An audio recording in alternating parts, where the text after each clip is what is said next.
A'udhu billahi minash shaitanir rajim. Bismillahir rahmanir rahim. Today we will discuss verse number 8 and 9 of Surah Baqarah.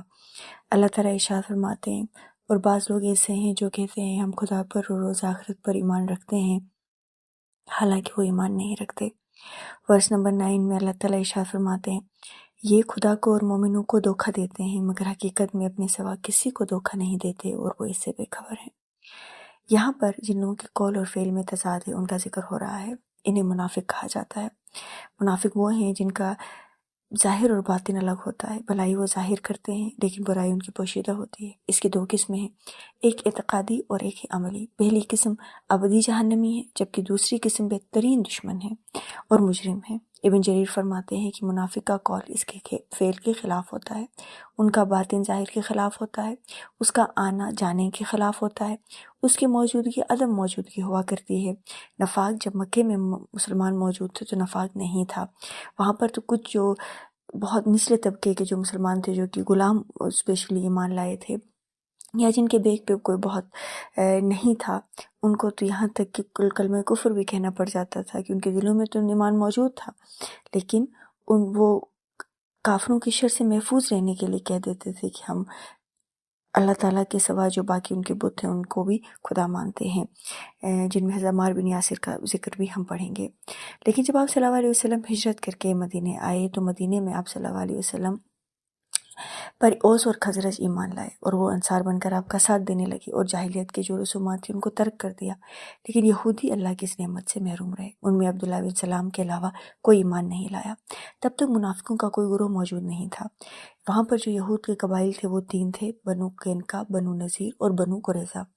बनु कैनका जो है वो खजरज के हलीफ थे और उनके भाई बंदे थे, और बाकी जो 2 कबीले हैं बनु नज़ीर और बनु कुरैज़ा वो औस के कबीले के साथी हुआ करते थे।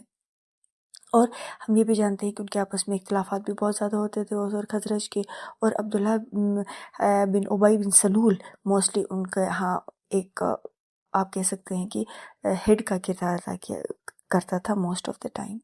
और आप सल्लल्लाहु अलैहि वसल्लम के मदीने की तरफ हिजरत से पहले, या आप कह लें कि आप सल्लल्लाहु अलैहि वसल्लम के आने से पहले, मदीने में ये बहुत मुमकिन था कि अब्दुल्लाह बिन सलूल को सरदारी दी जानी थी, वो उनका बड़ा था।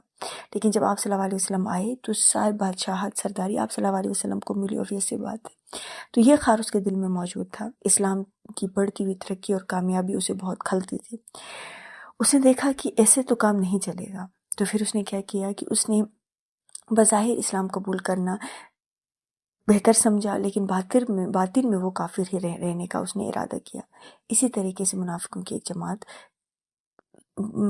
वजूद में आई, स्पेशली ग़ज़वे बदर के बाद। जब मुसलमानों को फतह हुई तब अब्दुल्लाह बिन सलूल को पता चला कि अब तो मुसलमानों के खिलाफ जाने का कोई फ़ायदा नहीं है। तो उसने सोचा कि क्यों ना हम बज़ाहिर अपना ईमान ज़ाहिर करें लेकिन बातिन में हम उन्हीं के साथ हों। कुरान इसको बयान करता है इस तरह से कि मुनाफिक तेरे पास आकर कहते हैं कि हमारी गवाही है कि आप अल्लाह के रसूल हैं। अल्लाह ताला जानता है कि आप उनके रसूल हैं, लेकिन चूँकि हकीकत में मुनाफिकों का कौल इनके अक़ीदे के मुताबिक नहीं है, इसलिए इन लोगों की शानदार और ताकीदी अल्फाज के बावजूद अल्लाह ताला ने उन्हें झुठला दिया है। एक और जगह में इरशाद फरमाते हैं, अल्लाह ताला गवाही देता है बिल्कुल मुनाफिक झूठे हैं। यहाँ पर भी इरशाद फरमाया जा रहा है दरअसल वो ईमानदार नहीं है, वो अपने ईमान को जाहिर करके अपने कुफ्र को छुपाकर अपनी जहालत में वो चाहते हैं कि वो अल्लाह ताला को धोखा दे दें, और इस काम से उन्हें लगता है कि उन्हें नफ़ा पहुँचेगा। उन्हें नफ़ा कैसे पहुँचेगा कि अब मुसलमान चूँकि पावर में हैं तो उन्हें लगता है कि मुसलमानों ने नुकसान पहुँचा सकते हैं, या वो मुसलमानों के मातहत हैं तो कहीं उनकी तरफ से उन्हें कोई हार्म ना हो। इसके लिए उन्हें लगता है कि उन्होंने अपनी जान और मालों को महफूज कर लिया है, ये बोल कर कि वो ईमान लाए हैं। हकीकत में वो नहीं लाते, लेकिन असल में ये अपने सिवा किसी को धोखा नहीं देते। इसी तरीके से अल्लाह ताला को जगह में इरशाद फरमाते हैं क़यामत के दिन जब ये अल्लाह ताला के सामने खड़े होंगे तो जिस तरह वो ईमान वालों के सामने कस्में खाते थे, अल्लाह ताला के सामने भी कस्में खाएंगे और समझते हैं कि वो कुछ हैं, खबरदार वो झूठे हैं। अल्लाह ताला इरशाद फरमाते हैं, यहाँ भी उनके इस गलत अकीदे की वजाहत की जा रही है। दरअसल वो अपने इस काम की बुराई को जानते ही नहीं हैं। ये धोखे में हैं कि अल्लाह ताला को धोखा दे रहे हैं, लेकिन ये अपने सिवा किसी को धोखा नहीं देते। एक और जगह में अल्लाह ताला इरशाद फरमाते हैं कि मुनाफिक अल्लाह को धोखा देते हैं, हालांकि वो उन्हें धोखा देने में कुदरत रखने वाला है कि अल्लाह واحد ذات ہے جو کہ ان کی ساری چالوں کو جانتا ہے، لیکن ان کو لگتا ہے کہ وہ اللہ تعالیٰ کو نعوذ باللہ دھوکہ دے سکتے ہیں۔ اچھا، اب سوال ہے کہ وہ ایسا کیوں کرتے ہیں؟ انہیں لگتا ہے اس سے وہ قتل، قید یا دنیاوی عذابوں سے بچ جائیں گے، اس لیے وہ ایسا کرتے ہیں۔ لیکن حقیقت اللہ تعالیٰ کے علم میں ہے، اور اللہ تعالیٰ کا عذاب، اللہ تعالیٰ کا غضب ان کے اوپر قیامت کے دن جب جاری ہوگا تو وہ اسے سہنے کی طاقت نہیں رکھ سکیں گے، جبکہ انہیں لگتا ہے دنیا میں کہ وہ نعوذ باللہ اللہ تعالیٰ کو دھوکہ دے سکتے ہیں۔ ابن جریر اپنی تفسیر میں لکھتے ہیں کہ لا الہ الا اللہ کا اظہار تو وہ کرتے ہیں تاکہ ان کی جان اور مال بچ جائے، لیکن یہ کلمہ ان کے دلوں میں کبھی نہیں گزرا۔ قتادہ نے اس کو بڑی خوبصورتی سے بیان کیا ہے کہ منافق جو ہیں ان کی حالت ایسی ہے کہ ان کی زبان پر کچھ ہے، ان کے دل میں کچھ ہے، عمل میں کچھ ہے، عقیدے میں کچھ ہے، صبح کچھ ہے اور شام میں کچھ ہے۔